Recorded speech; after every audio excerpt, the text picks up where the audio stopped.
Hi, I'm here again, Nancy from Gutsy Parenting, and today talking about losing somebody that you loved to COVID-19. The reason why I am coming up with this topic is because um, on Friday the children were meant to go with dad, and just as they were ready and with their bags in the car, dad gets a phone call, and then he was a little bit reluctant to take it in that moment. But then I said, "Don't worry, they still need to put their shoes on, so just go and take your call, and they will come out in a minute." And suddenly he comes back and he says the kids might have to stay here at the moment. Now, he only said those words, but obviously we already knew that there was something wrong. And this is important for me to share because many times we don't need to say much to communicate what we are trying to say. Uh, Really, words are very little of what we mean with communication. Is mostly body language and emotions that we come with, and the children obviously pick up on those things straight away. If I pick up on them on those things, they obviously pick up on those things even more, because they are more emotional beings than thoughtful ones. At least while they are growing up. Uh, anyway, he said that, and he said, I received a phone call from back home. I knew his brother had the symptoms of coronavirus, and it just, obviously, that phone call didn't really sound like very promising. So it took, because there were rumors only in that phone call, it took a good 5 to 10 minutes to go back and forth between phone calls from different people in different countries and his different brothers. And 5 to 10 minutes is a long time for children to wait, especially when they were already obviously ready to go. Between those 5 and 10 minutes, a lot of things happened, and some of those things were that immediately they knew something was wrong, but they did not know exactly what, and they started giggling. One started giggling, the other one started following the giggling, and I felt a little bit of panic over here. Um, I knew it had to do with something really sad. So there were, in my mind, I was just hearing my voice saying, "This is not a laughing matter. What are you doing?" I didn't say so, but in my head, that's what I was thinking. Now, straight away, you're thinking, how do I manage the situation? Obviously, I just obviously guided him to come inside the house so he couldn't hear the giggles. But uh, when they knew, because I said, your dad is receiving news and they don't seem to be very, very good ones. Your uncle might have passed away. And they kept giggling. And the funny thing was that one said to the other one, "You shouldn't be laughing." But then that one started laughing. Then the other one said, "You shouldn't be laughing." And the other one started laughing. And it was a back and forth.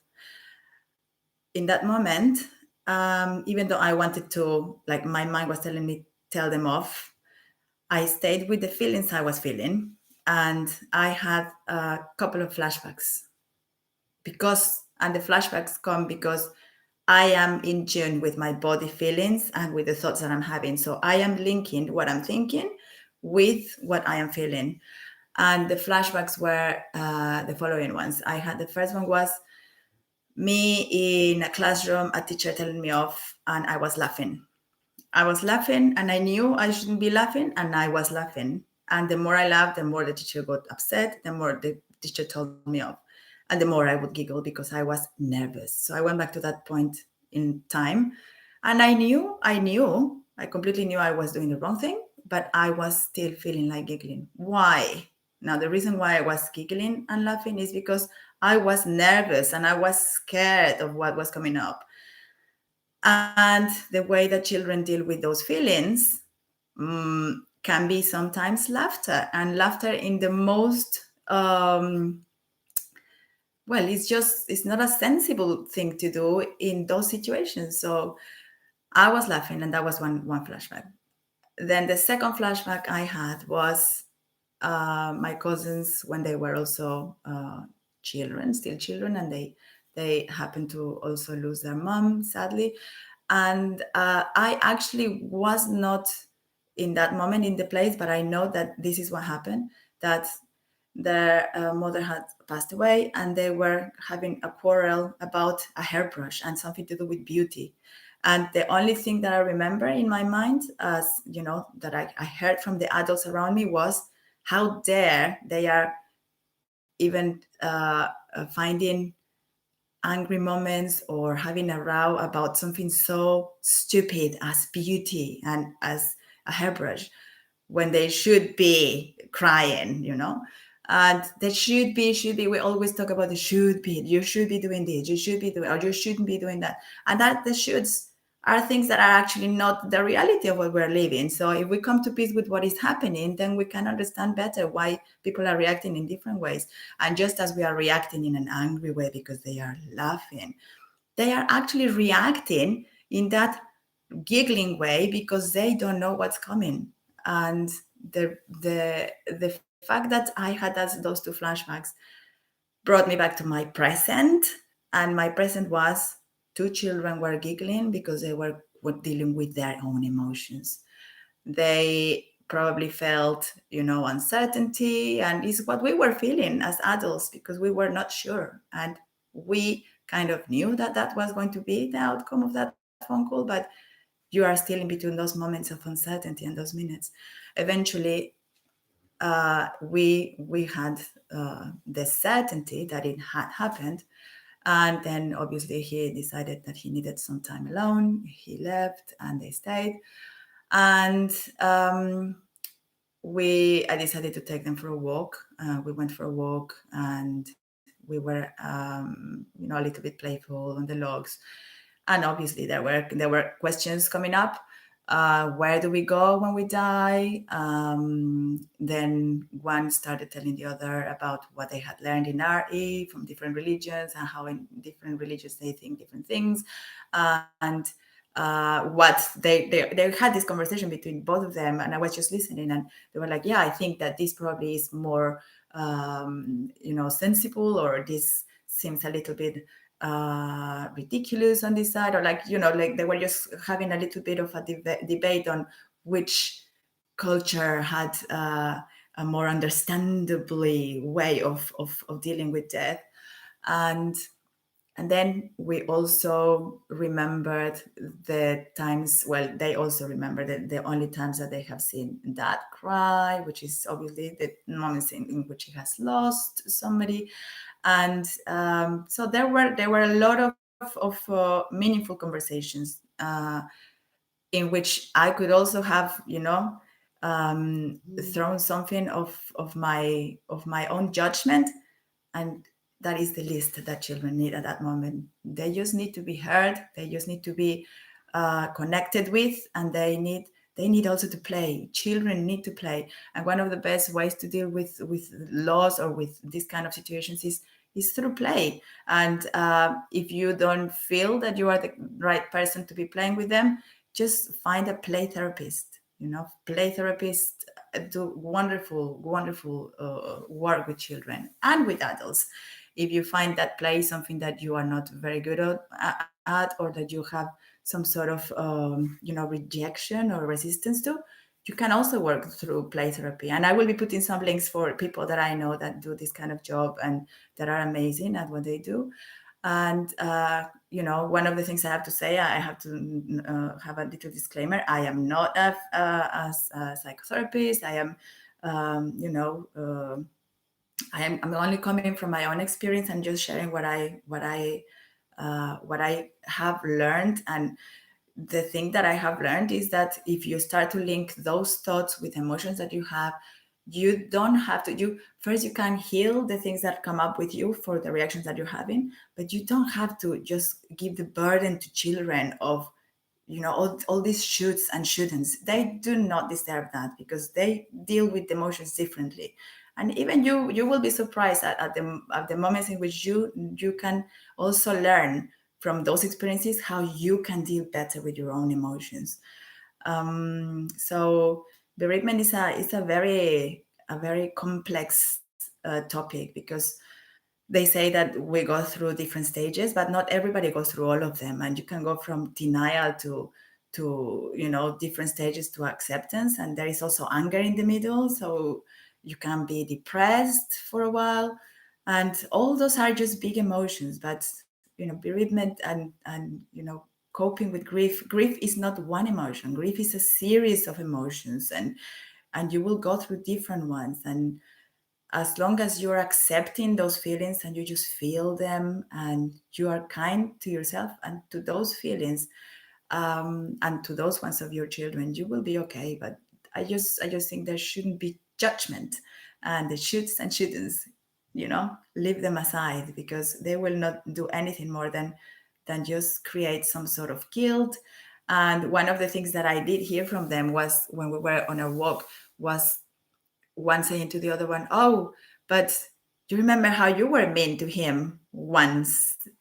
Uh, and again, that makes you think, do you want to keep guilt, or do you prefer to just keep the good memories of a person? So when I heard that, I just heard it.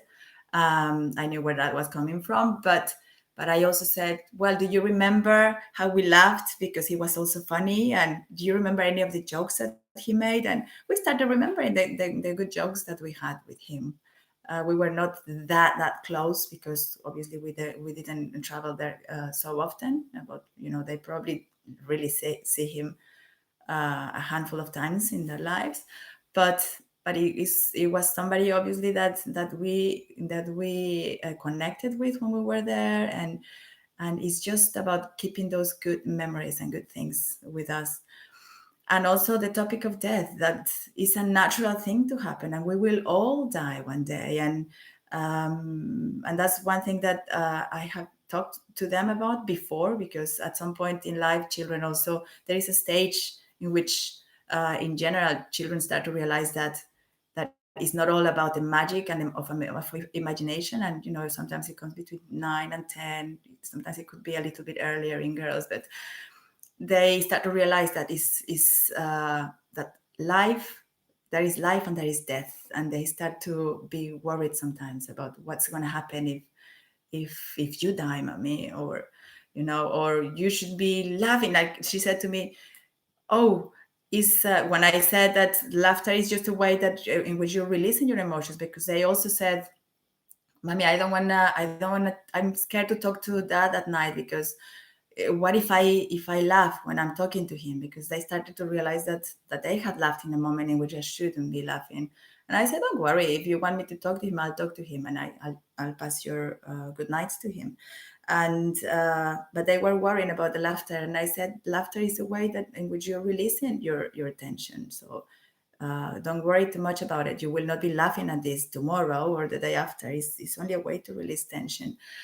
And she said, yeah, but what if you one day you die, and would you like me to be laughing? And I said, you know what, I stayed thinking for a few seconds, and I said, actually, I actually give you permission to laugh, because if I am somewhere and I can see you, I would prefer to see you, to see you, maybe remembering the things that made you laugh about me. Or it's not going to happen immediately, but I do want you to think of the happy things and the funny things. And I do allow you, and I allow you to laugh if you need to laugh because of tension. So don't worry about it. It's not that you want to take guilt with you.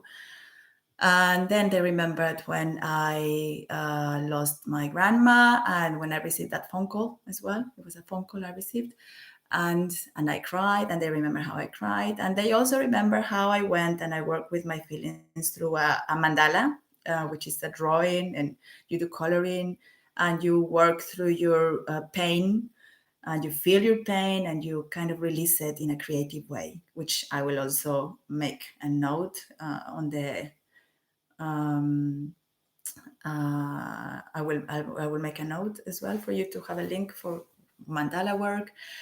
And I think for children is easier to work through emotions either playfully or in a creative way. And one of the things that I also want to share is that if you can have more special time with them, that's great. But obviously, if there is times of pain, you will not really feel like playing.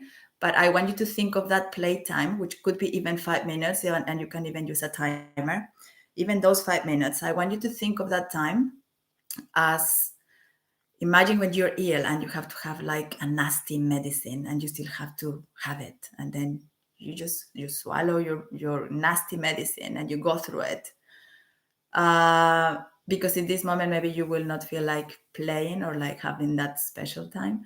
I want you to feel of that moment as well, like those 5 minutes. You have 24 hours in one day. If you can give those 5 minutes, even if they are at this moment distasteful for you, they will actually bring they will actually bring more of that, you know, uh, maybe relief of tension. Maybe you even get, you know, a little bit tearful or angry, and it's okay. It's just that managing of emotions. And also because your children still need connection. Whatever has happened, they still need connection. So you can have your time out for yourself, but then you need the time in with them, and they need it.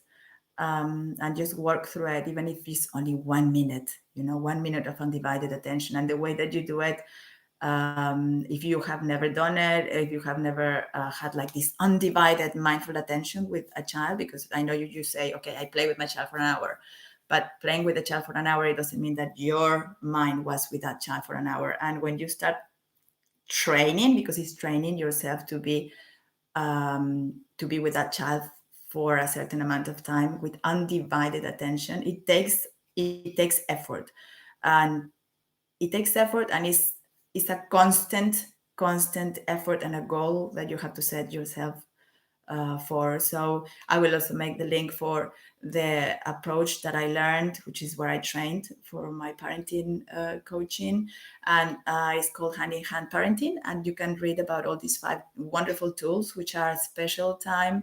Where you can use a timer, so you can make sure that that time your mind is with them, and every time your mind goes somewhere else and goes to the grief, you come back, and you come back to that nurturing time with your child, and then your mind will go back again, and it can go back to another place, and you can bring back that attention to your child and to the play.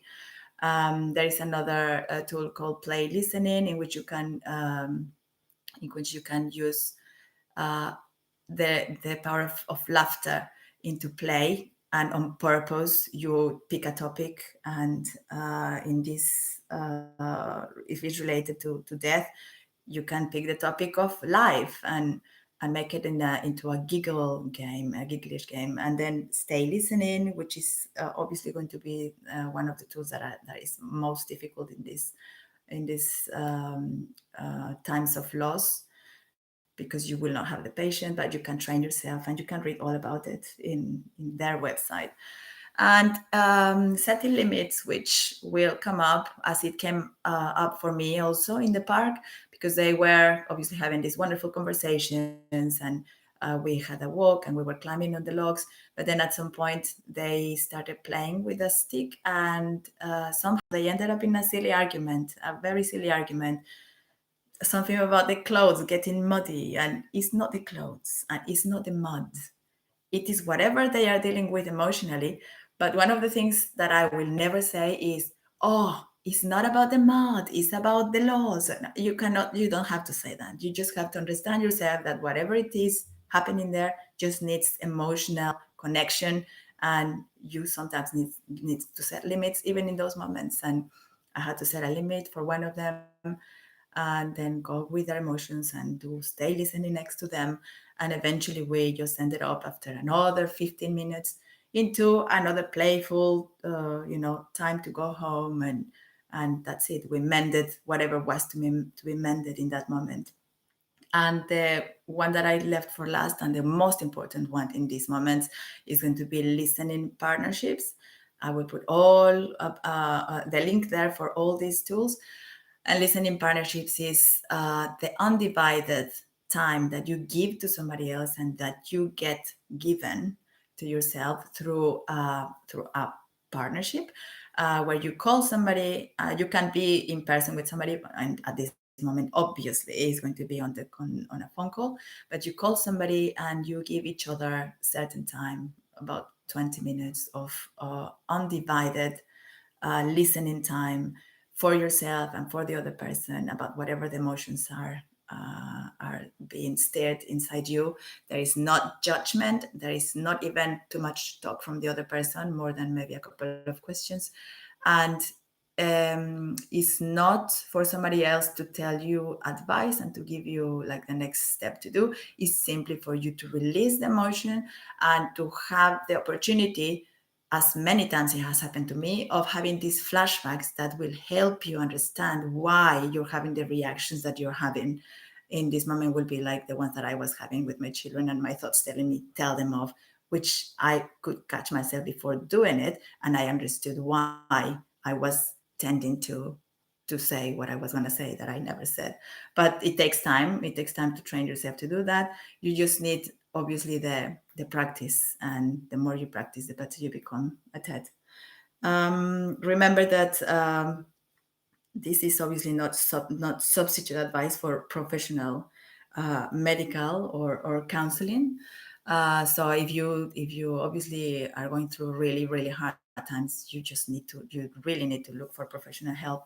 And at this moment in time, there is also professional online therapy, which you can also get your hands on. Another thing I wanted to share is that you can, as I said, you can use creative ways of dealing with this. And creative visualization is one of the things that I really love. It's a kind of meditation that you can do with children. And as I said before, if you need a professional to help you to do this, please reach for help. But visualization with children is something very powerful. You basically tell a story to a child through a type of a meditation. They close their eyes and they imagine things. And there is a wonderful book that is called Creative Visualization with Children. I will also put this in the notes. And there is one as well that is for the loss of a loved one. I was going to share it, but I think because this specific series is the one is called the Rainbow Bridge, and it's one of or a part of a series in the book that goes one following the other one. So it's a follow up of another one. It's about a garden. So I think it would make more sense to go through all the series. But one of the other visualizations in that series is about worry, because obviously if your child is going to be going through this fear of losing somebody, and especially in these times in which it's not only the loss of somebody, but it's also the fear of losing more people because of what we are going through, because it could just happen any minute with anybody else.